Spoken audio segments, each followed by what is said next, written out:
There are only a few days left to join the Business Edit Group Coaching Program before prices increase on January 1st. If you're a service provider who's feeling overwhelmed, overworked, and underpaid, don't let another year go by staying stuck. If you want this to be the year that you finally build the business of your dreams, one that lights you up, doubles your revenue, and allows you to work part-time hours, now is the time to join.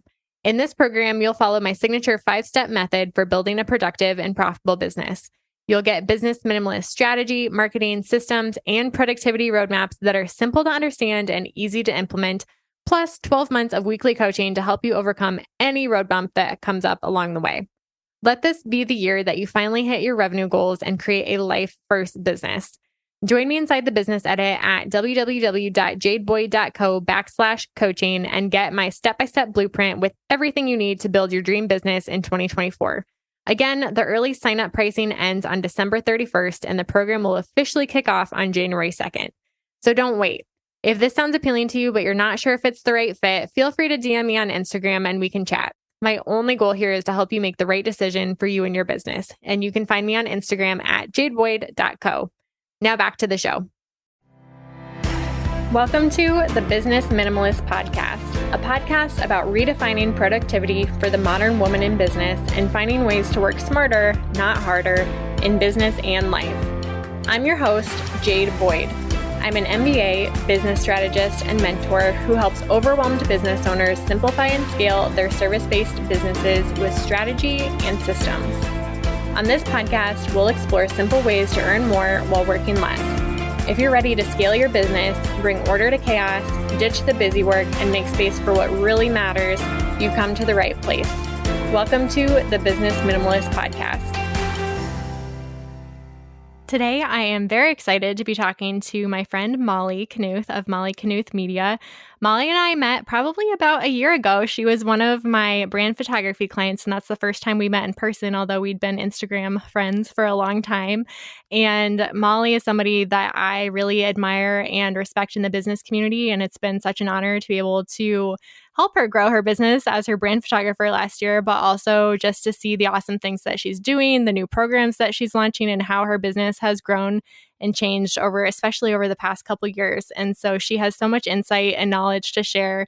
But today we're going to talk a lot about social media and social media marketing.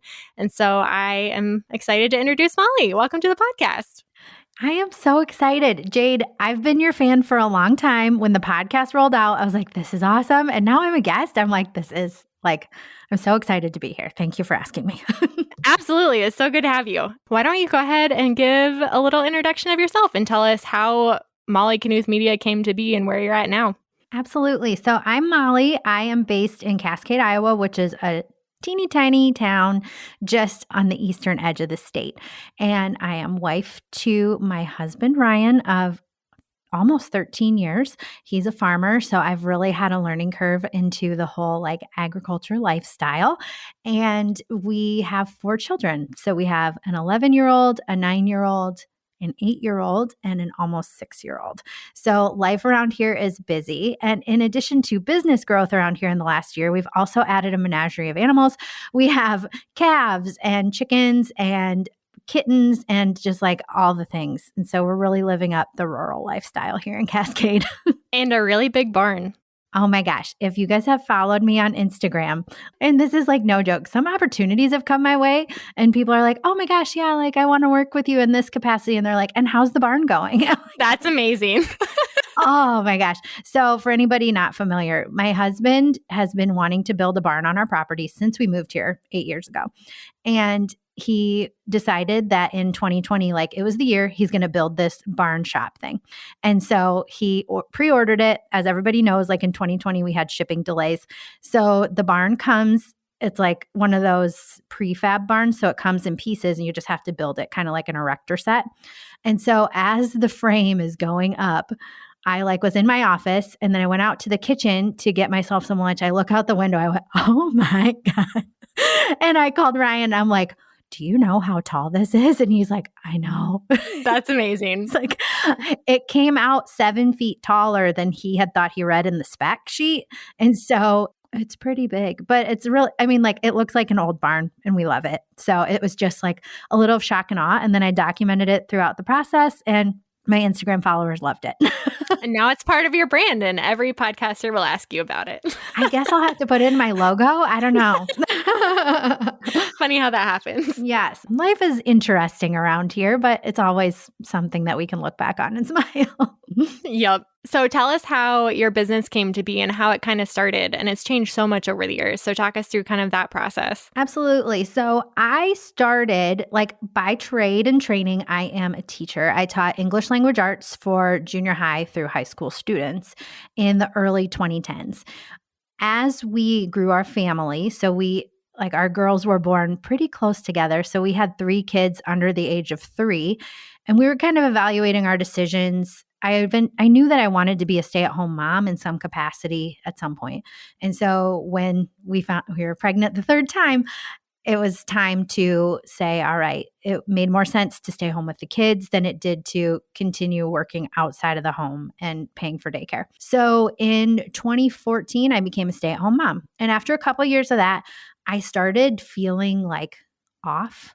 And I just remember one day it came to me and I don't have goals. I didn't have things I was working towards. And I'd always been a very much a goal-oriented kind of person.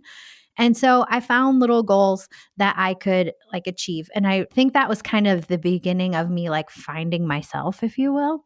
And then a couple years later was when the business Molly Knuth Media was born. But I think it does kind of date back to me figuring out that there were things that I needed to do personally to fulfill myself.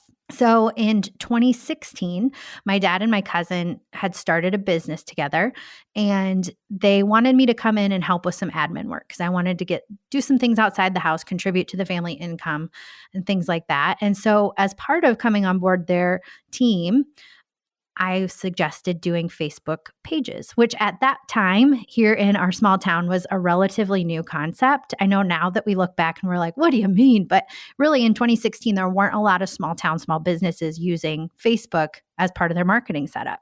So we started it for their business. They saw a lot of success with it. And then another business saw that. They asked me if I could help. Another business saw that and they asked me if I could help. And then just kind of organically, my business started. And I began helping primarily at that time were a lot of masculine industries that just needed someone to help them understand how marketing was changing and how to meet their audience where they were at, which was on social media. So since then, we've continued to grow and we've brought in new team members on. There's many of us here at MKM that do social media strategy and social media management, but we've also grown into having graphic design services, SEO services, copywriting services, and just a lot more comprehensive marketing options for small businesses. And yeah, it's been a wild ride, but it's been super fun. So I'm sure what was working on Facebook back in the day is probably not what's working now. Can you talk to us a little bit about social media marketing in 2022 and what you see working for your clients? What are the big things that are working this year? Yes. So 100%. And I think, Jade, you and I have talked about this in the past. The tactics and the hacks and the quick wins on social media change overnight sometimes. But what I have found is that the through line, even from 2016 to today, is remembering that behind every screen is a person and people do business with people. And when you connect on that level, you're going to see success. No matter if you are doing reels or TikToks or static posts, you got to come at social media marketing with a mindset of showing up to serve people or entertain people or connect emotionally with people. So that's kind of what we come back to when we are strategically outlining monthly content, or even just as we're building out a post. How is the other person on the other side of the screen going to react? So in 2022, I'm going to share 7-ish of my favorite formats for posts. Perfect. But they do continue to come back to some common themes like education, connecting emotionally, or I call it e-commerce just because it's but sales, because we have to throw those sales posts in there because we're here for business, not just for the fun of it. So some of my favorite kind of posts to do are introduction posts. So a lot of times we can get caught up as business owners in just showing products or services or trying to catch those trends, right? But if we remember to connect on a personal level, people want to see who's behind the business. And so if we can show our face or the face of our team, those introduction posts are huge. And it really helps you connect, like, so that people know who they're doing business with. And I think of it like a small town. Like, you might do business with the person down the street because you know them. And so when we show up on social introducing ourselves, we're making that small town, like, I know this person connection. So that's one. I do love to do, like, and I can kind of tie that in, but doing those team features are important too if you have a team behind your brand as well. So then I like to do portfolio kind of posts. So let's say that you have projects that you complete. So I know we have a lot of creatives here. So let's say that you're a photographer. Go through and like highlight some of your recent sessions, or maybe you can help document how you go throughout your shoot day. But those kind of opportunities to educate your audience and show them how you go through a process are really important. And I think those are the ones that end up being like savable on Instagram, which always helps us towards the algorithm. Yeah. So we've got introductions, we've got portfolios. I also always throw in those sales-based posts. So whether that's like your contact information, at least every couple of weeks, I like to show up with links in Instagram stories, or if you're operating over on Facebook, just sharing how people can book with you or get on your schedule. Those are really key to remember to include in your content strategy, because we want, again, to drive people towards the fact that we're here to do business and we have to talk about what we offer at least every so often. Pausing really quickly, do you find that working with some of your clients, that's a hurdle that they have to jump over? Because I feel like there is a really tricky mindset around social media and selling, because it can feel, if you're doing it a certain way, icky. Is that a conversation that comes up very often for you? Yes, more so in like the coaching or like the consulting relationships when I work with people in that capacity, because like you said, it is kind of like breaking down that mindset. And I do go back to like for a long time when we have traditional marketing methods, like it was newspaper ads, or it was billboards, or it was like a banner ad on a website, which are all very one-sided kind of marketing avenues. And so like you were just always selling in those capacities. And then in the beginning of social media, it was all personal connections, right? And so we had to bridge that gap sometimes and say, I know that like on your social, it can feel like you can only show up personally. But when you show up with like a business or an educational, like service-based mentality, the things that you're offering as part of your business are often going to help other people in their lifestyle or in becoming the best person that they want to be. And so you have to talk about what you offer and how you can help them. And so, yeah, it can be a mindset trying to overcome that, but it does get more comfortable the more you do it. And it can come across sometimes as just those one-sided, like, here's how to do business with me. But also it can be very subtle, like sales ways too, just in the way you message in your captions, or like leading into like a campaign. Like, it doesn't have to be a sale post every single day of the week. You can offer value, and then do a sale. So you're outweighing those salesy posts with a lot of value and service too. Are there any strategies that you help even your coaching clients implement, like the right and wrong ways to do a sales post? Because like you said, it is very easy to just be transactional and I'll list my services and tell people to go to my website. But oftentimes those aren't the most engaging things, even if we've been following someone and love what they're doing and love what they're offering. One of my favorite ways to do a sales post that makes me feel better about it is incorporating storytelling. But I know there's a lot of different ways to kind of make it feel just like better as a business owner, feel like something that you're showing up to genuinely say instead of sell. Are there any other strategies or advice you have for business owners who are still just struggling to do that? First, I love the storytelling. I love that. I know that you're a big fan of Donald Miller too. And when I read his book, Building a Story Brand, that was probably in like 2018. I was like, this was kind of a pivotal moment in my business, because I was like, this is what I love. Because he's like, a lot of times in our marketing, we try to position ourselves as the hero of the story because we swoop in with an answer or a solution or a product that's going to solve all your problems. When in reality, the hero is the person who's looking at this ad or reading this story. And then we're just there as a guide to help them. Like I said a little earlier, like live their best life or be more efficient or whatever that is. And so stories And like maybe that looks like a blog post or a podcast or in a caption of a social media post. Stories are really a great way to guide your viewer, to guide your follower, and like kind of take them on a little journey, and it kind of like softens that sale, and it feels good to you too, right? You're giving some advice, you're being that sage advisor, and so it doesn't feel so direct. Yeah, I think it also puts a lot of pressure off of business owners because oftentimes, especially for women, we feel like, well, I need to know everything if I'm going to sell this. And being the guide instead of the expert and savior of the story just alleviates some of that pressure. Yes. And I was just scrolling the other day through social, and somebody had a post and they were like, you know what? I'm wearing this shirt. It's my favorite shirt. I wasn't mad at Target for selling me this shirt. I just wanted the shirt. Yeah. And I'm like, so we need to take the pressure off ourselves in that way too. So it's like, I think I said this a little bit earlier, but like we're showing up with a product or a service that we believe in, and we know that it can help other people. And sometimes it's just that mindset switch where it's like, I'm not just here for the dollar. I'm here for how I can help others, which I know a lot of us listening to this podcast are here to help. And so use that as your kind of starting point in your sales posts or your sales page, and use that storytelling to help guide you. I also really do love educational posts. I don't know if it's the teacher in me, but I feel like educating and like just giving examples. And education can look like testimonials that from clients and past customers. Education can look like walking people through a series of steps that they can implement themselves and then say, you know what, I've got a template that can help you do this faster. So education is one of my favorite ways to do it too. And it's all a balance. So I like to plan out things like kind of over the course of a week or a month so I can balance out those value-based posts and then sprinkle in those sales posts. So it's not sales, sales, sales every day, but it's also not like value, value, value, value without giving people an opportunity to work with me either. Okay. So what's number 4? So number 4, I kind of already previewed. That's testimonials. So it demonstrates the quality of your service.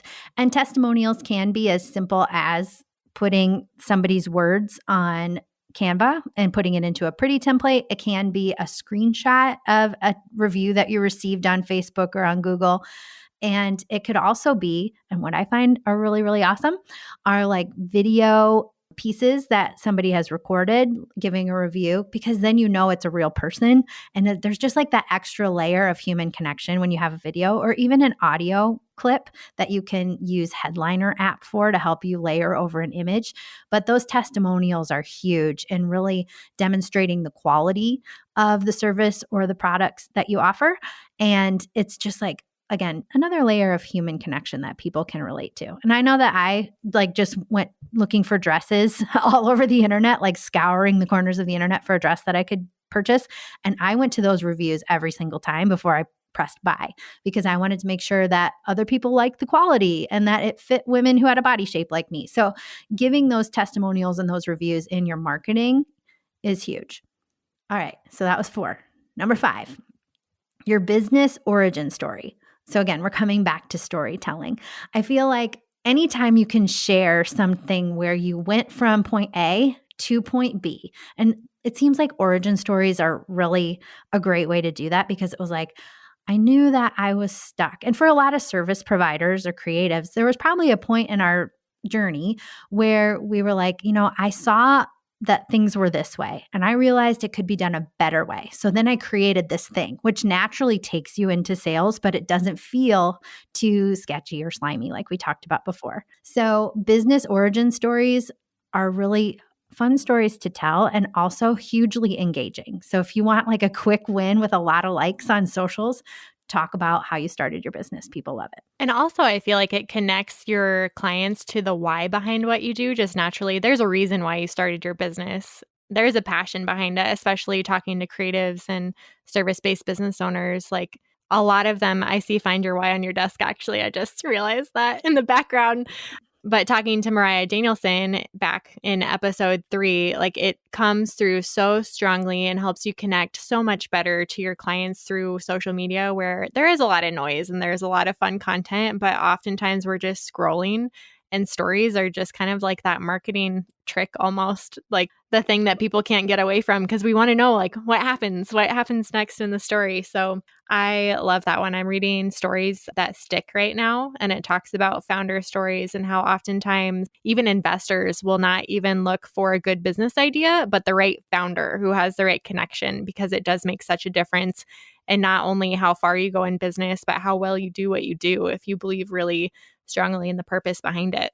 I 100% agree with that. And I also think that, and it could be me being like a former English language arts teacher, but I think about like some of these stories that we're still reading in classrooms, like Romeo and Juliet, or I taught the Odyssey to my freshmen. Or even like we could take it back to my barn building story. Like those are the things that stick, right? I could list off all my services 10 days in a row, and you might not remember that. But we talk about the time that a tree frog got in my shower and me and the kids had to figure out how to get it out. And you guys will be like, who is that girl that does social media? Remember, she had the tree frog in her shower. And then they're like, oh, yeah, that was Molly. And they're like, yeah, I need to talk to her. So sometimes like telling stories, even if it's not your business origin story, but just incorporating some of those fun storytelling elements. And even like the way you look at Instagram stories or TikTok or whatever, if you can look at your content creation like an ongoing story, those are the things that put you top of mind. And even if people aren't ready to purchase your product or your service in the moment, they'll remember those stories and then they'll associate it with you when the time is right. Absolutely. So stories, great one. I love that one. Number 6, services offered. Sometimes I know I just made fun of myself and said I could list my services offered day to day. Yes, we don't want to do that repeatedly, but if we're looking at it in the grand scheme of a month or in a campaign, listing off the various services or the way that people can work with you is super helpful. And I will do this, for example, in the month of April for my team. What we did was listed off the various services that our team members provided. So it worked really well in like an Instagram carousel. Or you could even turn this into a reel or a TikTok. But we had each person who offered a service. We said, okay, you can work with Haley for logo design. Then the next, they swiped and then they could see you work with Kayla on developing your Google Analytics. And then just listing off. And again, if you compare it with like a picture or maybe like something that makes it human, then it's going to be more likely to be remembered. But it is important from time to time to reiterate what you do so that it helps people understand how they can work with you. All right. And then the last one, if we counted correctly, one of my most engaging and favorite ways to show up on social, which is like people always come back to me and like ask when I'm doing this again, but it's called a day in the life. And you can make this like literally a whole day long looking behind the scenes at what you do in your life and in your business if you want to use this for Instagram stories or Facebook stories, or you can just take it for like a moment in time and take a picture of your desk or the project that you're working on that's in front of you to put in your grid. But people really love to peel back the curtain and see what you do in the day-to-day, because I know that sometimes we get into this mindset where whatever we share needs to be perfect. It needs to be polished. We have to have the exact right wording. We have to have the picture that looks like all filtered and gorgeous. But people, again, I'm going to keep coming back to this, people connect with people. And I feel like especially in this year, in this time, people want to connect on a human level, and they don't care if you're perfect. They want to care that they can relate and connect with you as a human. And I feel like these day in the life kind of posts, or like I said, I do what's called 24 hours of MKM from time to time. And I just start with how I wake up. Like I'll take them through my workout, what I eat for breakfast, getting my kids to school. What does a typical work day look like? And I'll just bring someone behind the scenes.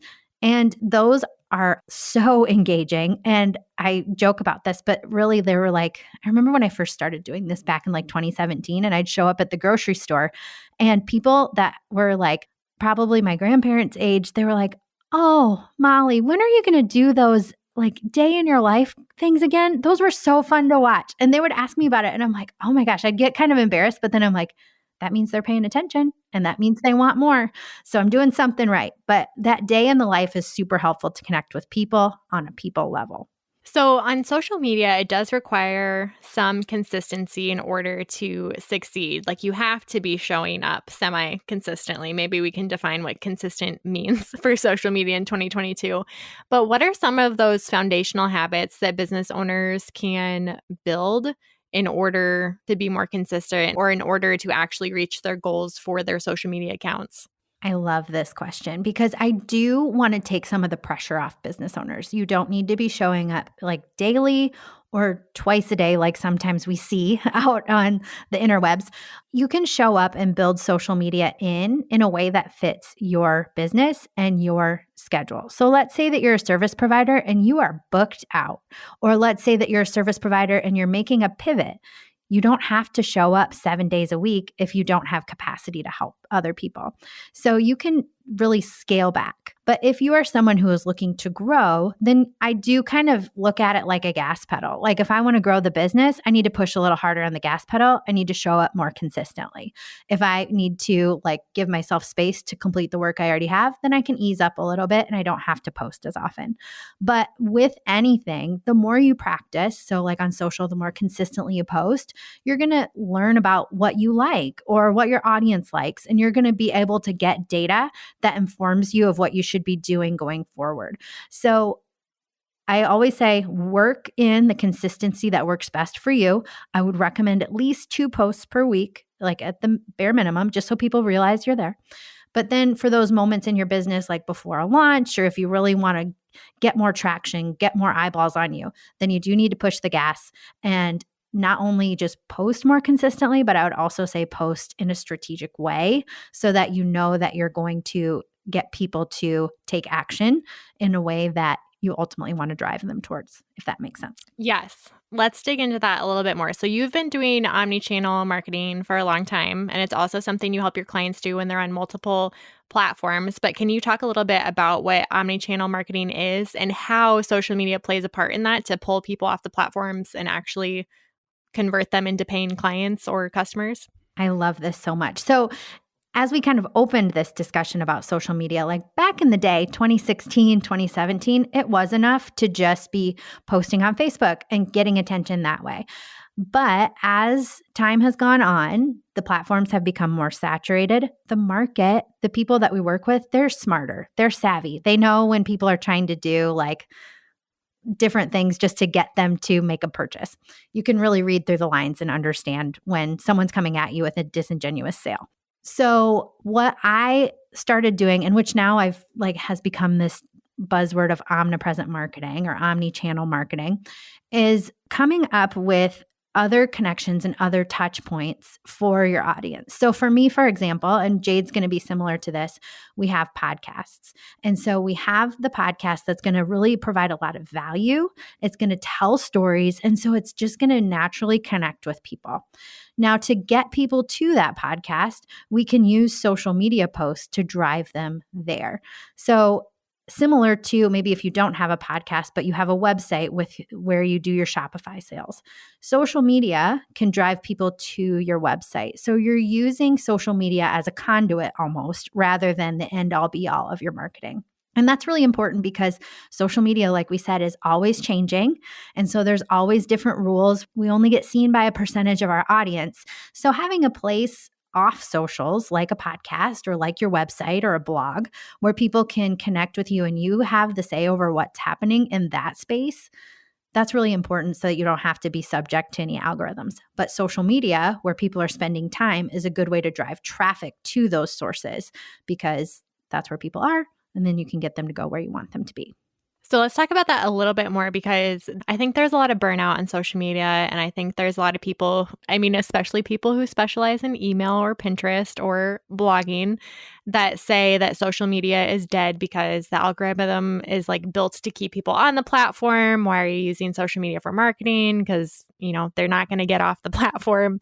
And I think there's some interesting thoughts there, and I think it makes some sense. But on the other end, I don't think that social media has lost its place in the importance of the sales funnel. So can you talk a little bit more about where that connection is, especially for the business owner who is thinking those thoughts right now and like, what a waste of time. I've dumped so much time into this and people aren't buying. Oh, yes. I think it's normal for everybody to kind of go through phases of like, okay, I need to cut back on my screen time. And I 100% am like, yeah, if you need to take breaks, take them. But I don't think social media is dead. there have been over the years, like, I don't feel like I'm a seasoned vet of marketing, but I've been in it long enough to see a cycle.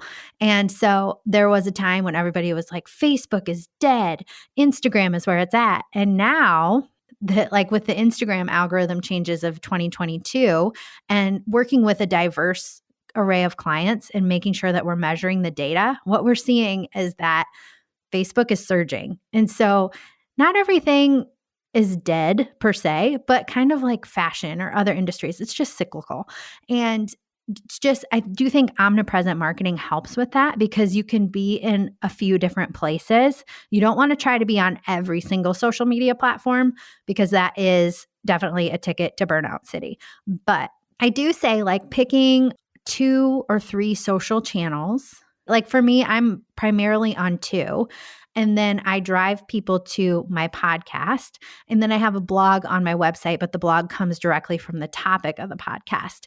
And then all my social posts tie into that theme. So it's all connected. So I'm not trying to just pull from a variety of different subject matters or pieces of content. I'm really, everything is interconnected. I'm just being strategic about where I'm showing up so that I'm making sure to appeal to my audience wherever they are, and then driving them back to those big pieces of content like my blog or my podcast. And so being omnipresent can sound like, oh my gosh, how do I have time for all this? But really it is the strategy and knowing how to break those down into bigger pieces or those big pieces into smaller pieces that helps it be more manageable.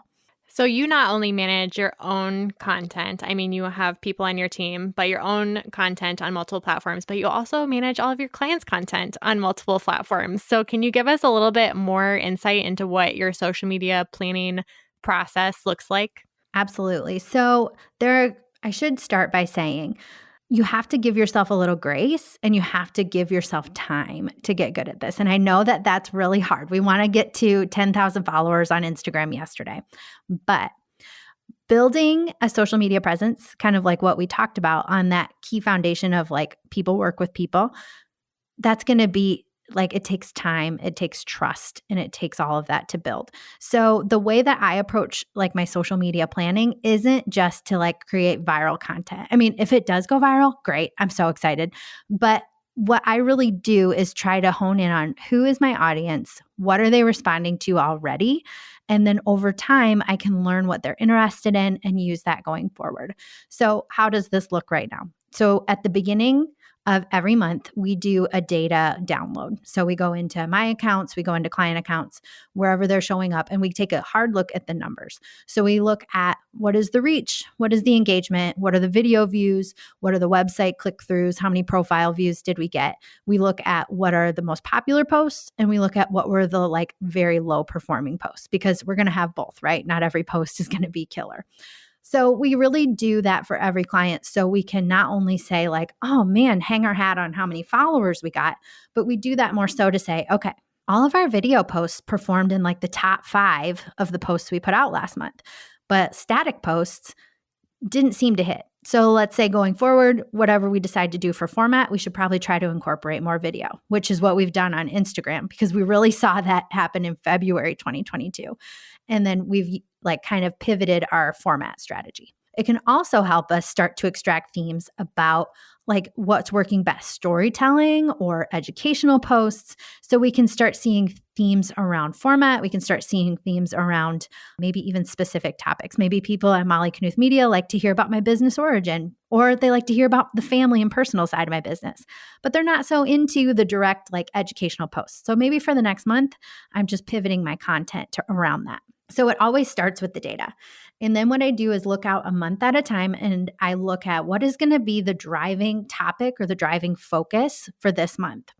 And then I'll just, for service-based providers, it might help to say, what are the different services you provide? So maybe for September, you want to talk about, let's say if you're a photographer, your headshots that you offer. So you can focus all of your content for September driving people towards the idea of wanting to get headshots with you.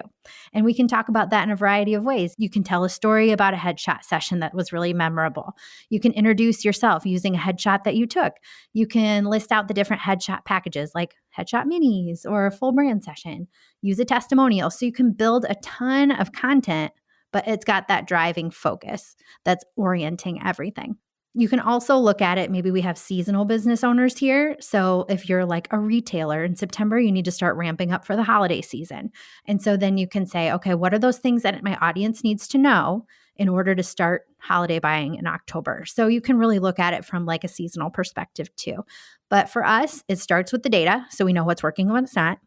Then we go to the calendar and we say, okay, what is that topic or that sale that we want to drive home? And then I start plugging in different post topics for different days. So do you repurpose that content within that month across different channels? So it just depends on the client. So some of my clients, they have like a single platform that they're showing up on, and then they have a blog on their website.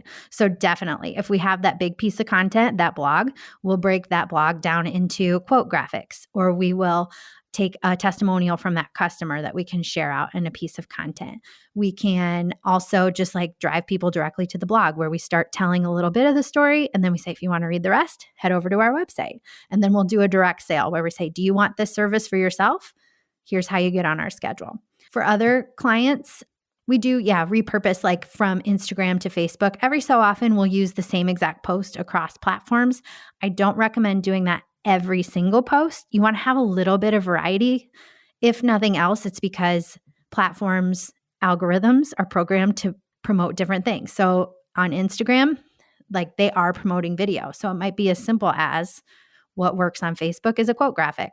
What I need to do over on Instagram to make that work is add hashtags, or I need to make it a motion background or something, just to know the rules and use them to help myself a little bit. So it's a little bit different, but it's also coming from the same place, if that makes sense. Yeah. So do you batch that content and schedule it all at one time? Or is it different for your clients versus what you do for MKM? So good question. I really do. And we've got different people on our team doing different things. So for some people, like personality wise, they love to schedule out the whole month.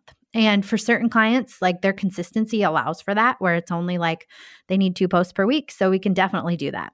For other clients, they might need to be a little more timely and responsive to what's happening. And so we can't necessarily schedule out the whole month, but maybe we can schedule out a week at a time. And for my business personally, I do have like an idea, and each day I know what I want to talk towards.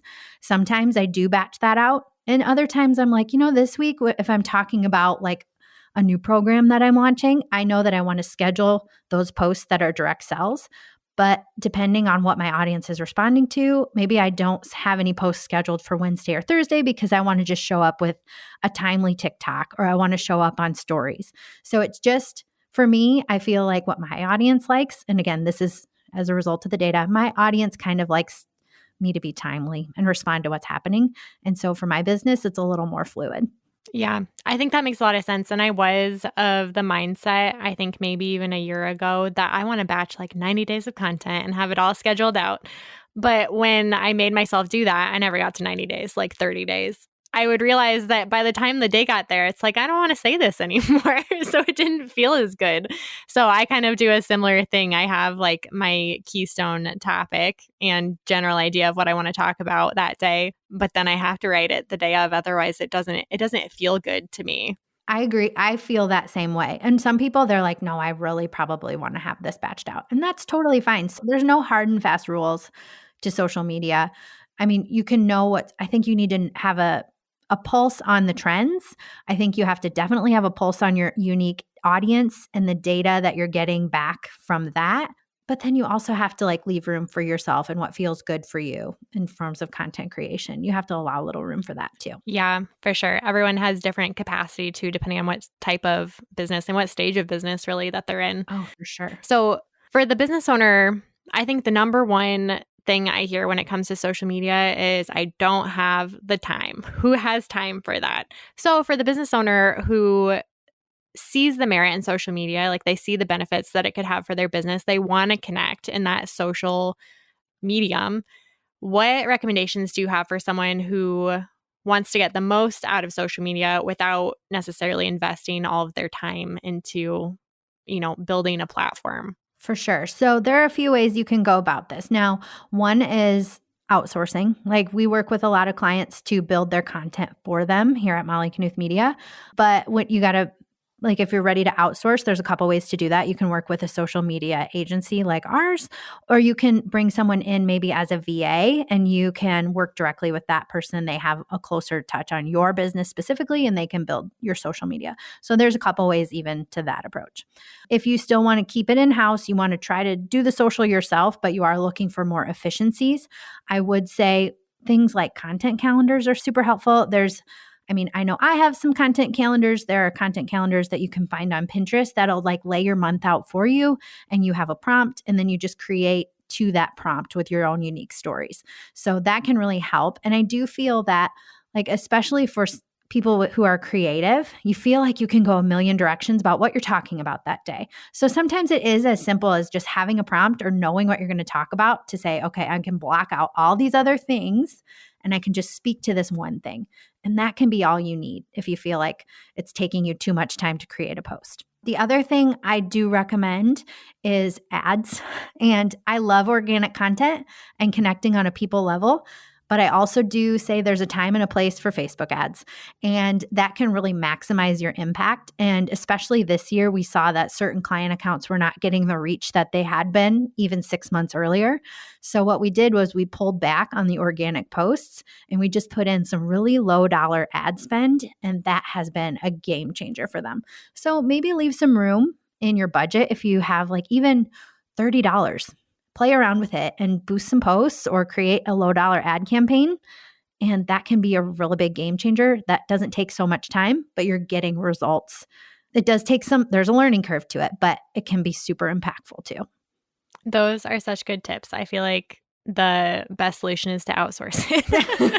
If you don't want to do it, have someone who does it really well do it for you. Best of both worlds. Mm-hmm. So you work with specifically small businesses, and I feel like the marketing challenges in small towns are different than other parts or other cities or bigger communities. What do you see your clients or small businesses facing in terms of challenges right now?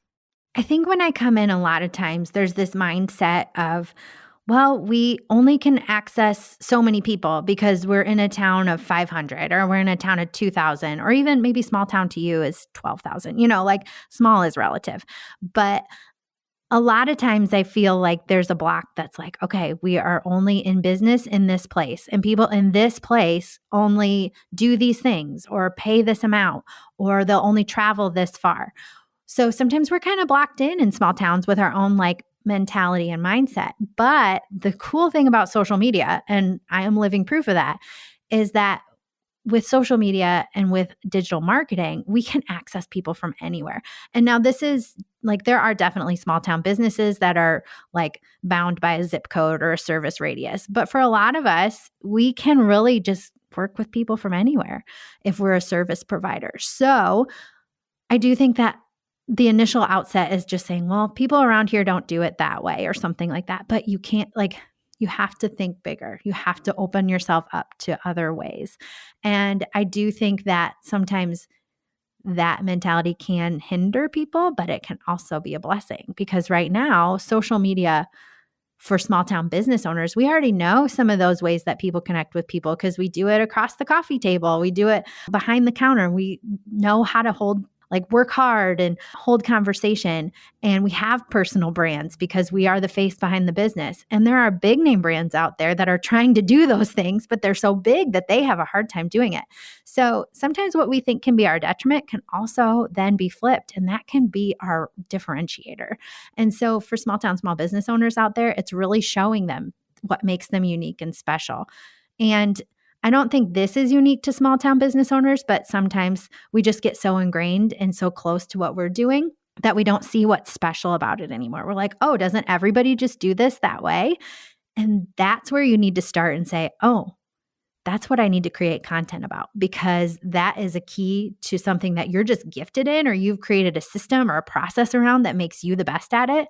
And other people, it's going to blow their mind that you do it that way. And so I think that sometimes just thinking that everybody knows what we know or everybody does it this way, that can be kind of a mental block.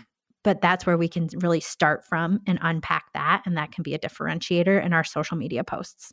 That's so good. So I grew up in Monticello, which is very close to Cascade. We even discovered that we might have some common ancestry. We still need to figure that out. Yeah.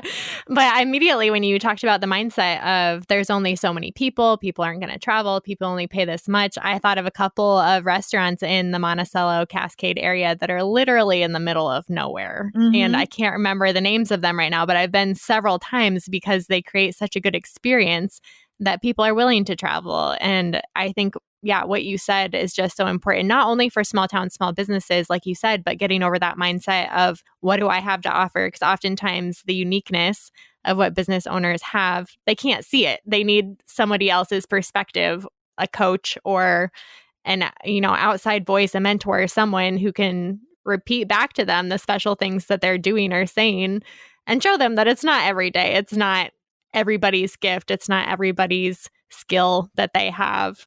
Yeah, I just thought about some small town, small businesses where I grew up and how special they are and continue to be. Like I enjoy going back to some of those restaurants, even now it takes me like 2 hours to get out there. I know what ones you're thinking of, I think. But like, yeah, especially getting started, some of my favorite people to work with for business was like people who are contractors because they could like go in, they have a set of plans, they create something from it. And I'm like, how did you do that? Like, I remember our house was getting built and I would come into the house like after a day of work and like, oh my gosh, we have a set of stairs or like, holy, there's a window here. And I'm like, I don't know how he did that. And like now when I work with some of my clients, it's like, okay, what was the process that you were able to do this and get to here? And that's the story we want to tell. That's the content we want to share because that's what people don't understand. And that's what puts you as that guide or that expert that they need. And yeah, it's really fun. As somebody who's doing DIY home renovations right now, I feel like it's such a good marketing tool. If I watch somebody do that, I would be 100% sure that is not something that I want to do myself. Oh my gosh. And think about like those TikTok hacks that everybody's trying. It's like they're showing you how to do something you had no idea how to do. And that like apply that to your business. Yeah, absolutely. Well, this has been such a good conversation. I do have a few bonus round questions for you before we wrap up. So what is your favorite book that you've been reading recently? It can be business or personal. Okay, so my favorite business book that I've read recently, and actually I listened to it on Audible. Oh, I've got a couple. So Atomic Habits was really a great listen earlier this year. And it really did drive home the fact that like consistency compounds. And it's really some of those small things that position you on like even small things like showing up in your stories or like using a call to action at the end of your post. That seems tiny, but it can make a big difference when you do it day after day. The other one I really liked that I read earlier this year was called Hug Your Customer. And it was all about excellent customer service and things that you can implement in your business that don't necessarily seem like it's a customer service hotline or anything like that, but it just gives people a hug, like through a feedback form or sending them a note on their birthday or sending a thank you card. Like some of those small things just really provide great customer service. And so I loved that book. And then on a personal level, I recently read Daisy Jones and the Six by Taylor Jenkins Reid. I've heard good things. Oh, so good. I loved that book. And it's about like 70s rock and roll. And I love that era, like Fleetwood Mac and the Eagles. And so I loved that book. It's on my list. I've been reading a lot of Colleen Hoover recently. I think you recommended Verity a long time ago, but so good. And I can't stop reading her other books now. Although, yes, sometimes in the middle of them, I'm like, I should just stop reading this. I don't know what it's doing to my brain. I think the most recent fiction book I read was Colleen Hoover. It was called November 9. Have you read that one? Not yet. That one's a good one. I read it in like 2 days. It was really good. I think I've read all of her books in 2 days. So they're just hard to put down. Signs that I maybe should put them down. How about favorite podcasts? Oh, how much time do you have? I love your podcast. Absolutely. Oh, thank you. Every episode of yours I really like. I loved that one with Mariah that you had, Mariah Danielson, who we referred to earlier. I thought that was a great episode. She's amazing. We had her in. So I have a program called MKM Business School, and she came in as a presenter to just like sometimes, you get so far in your business where you feel like you're just doing the day to day, you're doing the same thing. And it can be hard to be like, why did I start this? And I feel like her message about connecting to those like core pieces of yourself, those whys, are just so helpful in keeping you motivated and pushing you forward. So I love your podcast. I love that interview with Mariah. My personal, I call her my mentor. I've worked with her in a coaching relationship several times. Allie Reeves, her podcast is called The Six-Figure Influencer. By the time this airs, it might have a different title, but that's what you can find her at Allie I. Reeves on Instagram. I love hers is very like a combination of business tactics with like putting yourself in the right vibe and the right energy.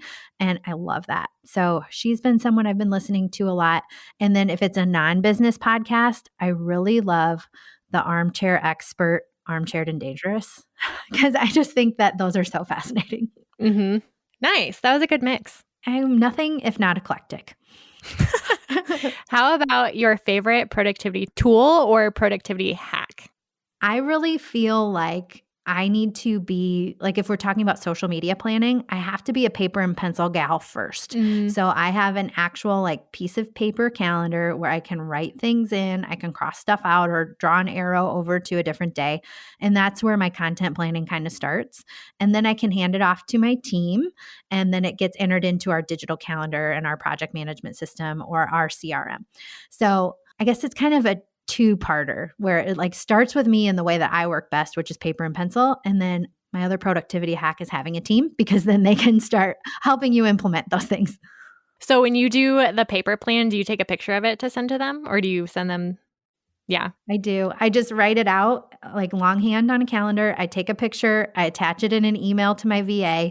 She'll go in and she'll enter it task by task into our project management system, assign it to a person on the team, give them a deadline, and then we go to town. Nice. I am also a paper and pencil type of person. Paper and pen, not pencil. But I love ClickUp for task management. But I just feel more clear in my mind when I can see it physically on a piece of paper. So I also love my planner. And for people that can't see the video, like I am surrounded by Post-it notes. Like I just have to have I have motivational quotes on Post-its. I have like my different programs and who's in them on Post-its. I have like giant Post-it paper with like my big brainstorm dumps in this corner of my office. And it's like, I need to write it out to get it clear, and then I can unpack it and turn it into something organized from there. Yeah, for sure. How about your favorite go-to relaxation activity after work? I throw this question in because I feel like most creatives and ambitious entrepreneurs have a hard time relaxing. So I'm just looking for ideas, really. Yes, last night my husband had to work late and he came home and I was working at the counter in the kitchen. So I was relaxing by not working in my office. I was working at the kitchen counter. No. It hits differently. It does. I just need to change my environment sometimes. No, I do really like to work. Something I'm working on is putting boundaries around my workday. And with a team and being more organized, that has helped a lot.